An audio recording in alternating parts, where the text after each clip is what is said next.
Hey, what's up guys? Today I'll show you a mystery thriller film, Contratiempo. Spoiler ahead, watch out and take care. The movie begins as Virginia, a distinguished lawyer, visits Adrian in his apartment suite in Barcelona. Adrian, a successful entrepreneur who owns a tech company, is currently out on bail. He was arrested for killing his hormone partner, short-named Mistress, in the remote Hotel Bella Vista. Adrian has hired a lawyer to defend him, but the lawyer later hires a helper, Virginia, to assist him in the case. Virginia tells him that the prosecution has a witness ready to testify. Virginia advises Adrian that they only have 3 hours to make a counter deposition, so he must cooperate with her and tell the truth. Adrian maintains his innocence, saying that he was only framed. He states that someone knew about his relationship with Mistress and was blackmailing them. They were instructed to go to the hotel, bring 100,000 euros. In their room, Adrian receives a message from Mistress's phone. Adrian recalls that Mistress does not have her phone. They realize it was a trap. However, before they can get out of the room, someone smashes Adrian's head against a mirror, knocking him unconscious for a moment. When he wakes up, Adrian realizes that the attacker was gone. He then sees Mistress lying dead. At this point, the police get over the room and arrest Adrian. After Adrian's testimony, Virginia tells him that there is no way for someone to get inside the room, unless that person has keys. Adrian asserts that everything was set up to incriminate him. He adds that the police could fake stories to further implicate him in the crime. Virginia pressures Adrian into confessing about what happened before the murder incident.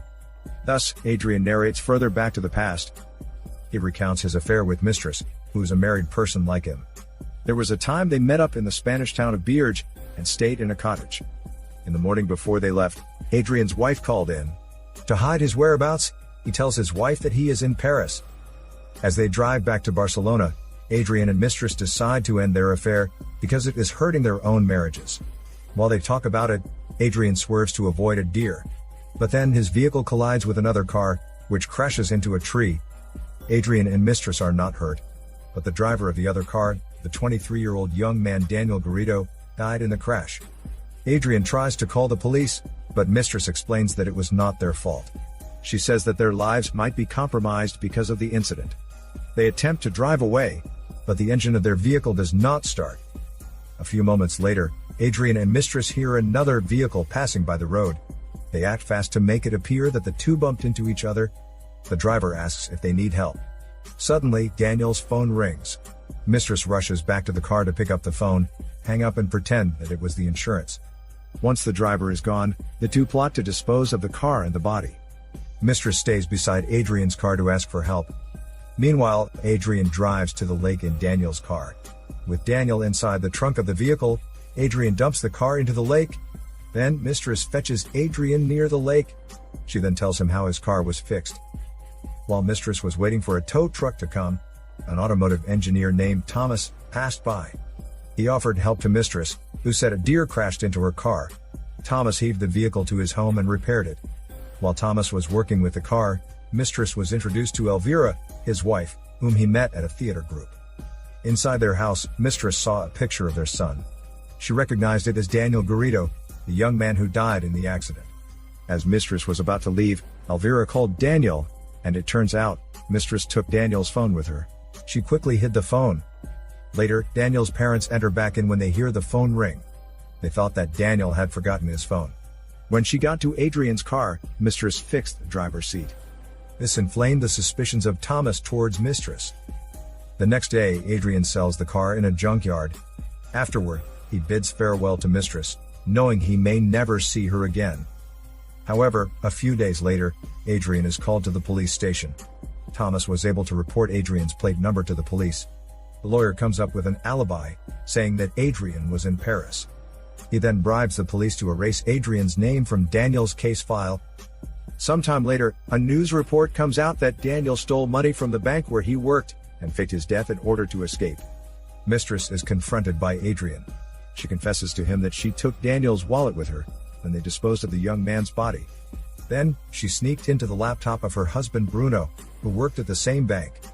Mistress hijacked Daniel's account and diverted money into it. Adrian tells Mistress that her actions are wrong. However, Mistress threatens Adrian that she will implicate him as well if she falls to the police. The next few days are favorable for Adrian. With the successful entry of Adrian's company into the Asian market, he receives the Entrepreneur of the Year award. Thomas disguises himself as a reporter to talk to Adrian. While there, Thomas sees that Adrian uses the same cigarette lighter that he saw while repairing the car. He emotionally asks Adrian to pinpoint where Daniel's body is, while the guards take him away. After several days, Adrian receives a parcel from Daniel Garrido. It contains a picture of a lake and instructions to bring Mistress to Hotel Bella Vista for 100,000 euros. Adrian presumes that the blackmailer is the man who drove by them after the accident.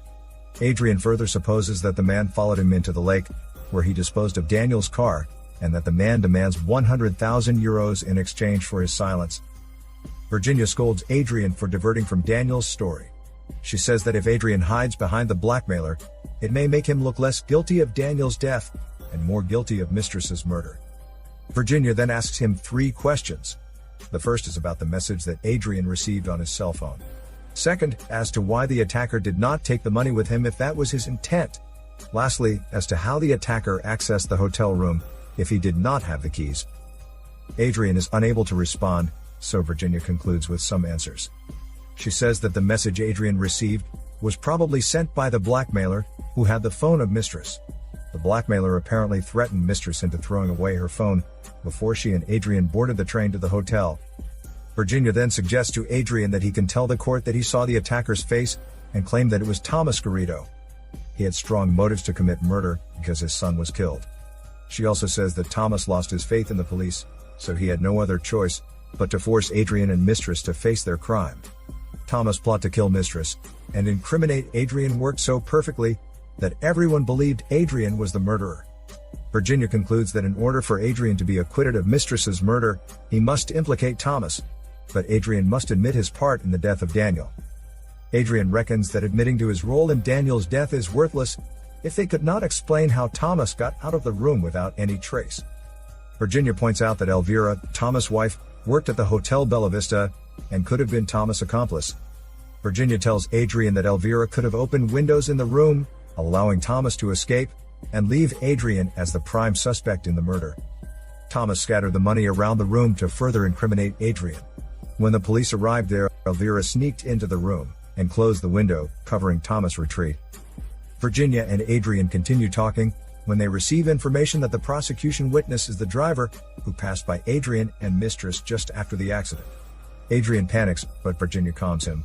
She comes up with another scenario: that Adrian was in Paris, like in his alibi, and that Mistress was the only one involved in Daniel's accident. Adrian was only in the hotel because Mistress asked for help. This would then turn Adrian into one of Mistress's victims.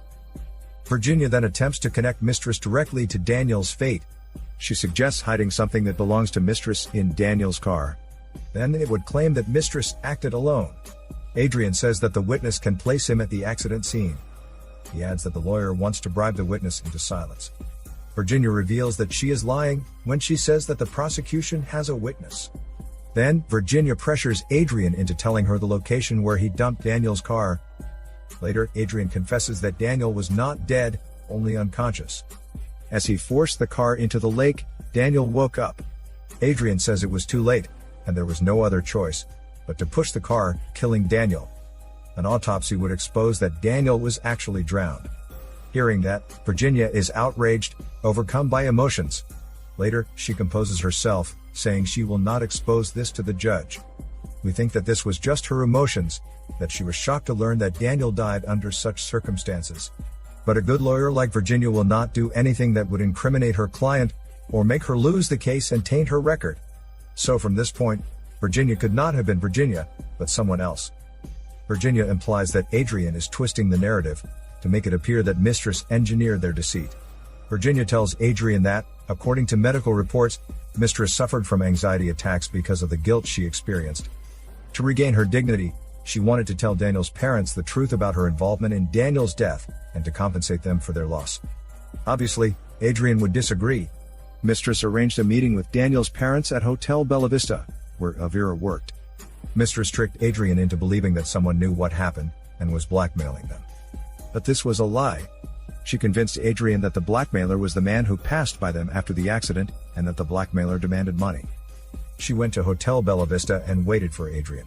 When Adrian arrived, mistress told him that they should confess the truth about Daniel's death, compensate his parents, and surrender to the police.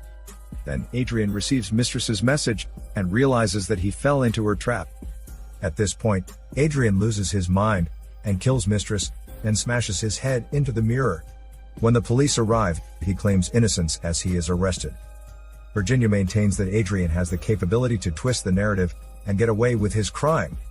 However, Thomas waited patiently until he could exploit the situation. He occupied a vacant unit in front of Adrian's building and studied all his movements.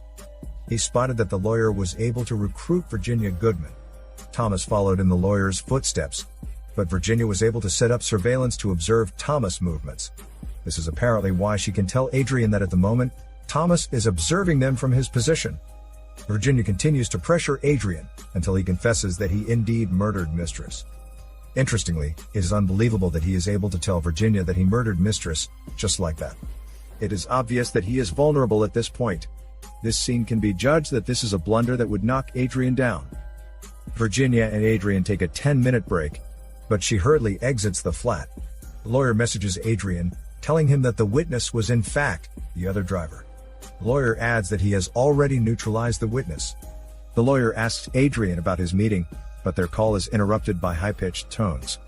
Adrian realizes that their talk was being recorded through the pen he used to mark the location of Daniel's car.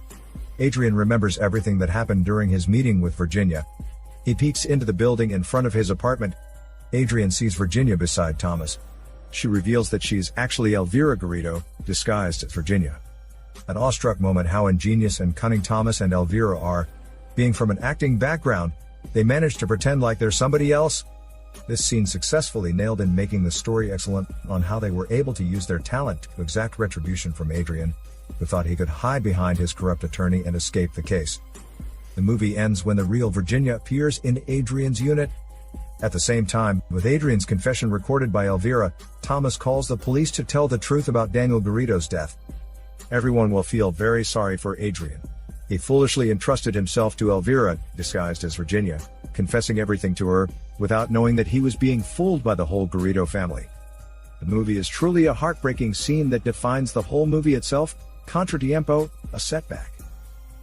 This is Daniel CC Movie Channel. Peace out.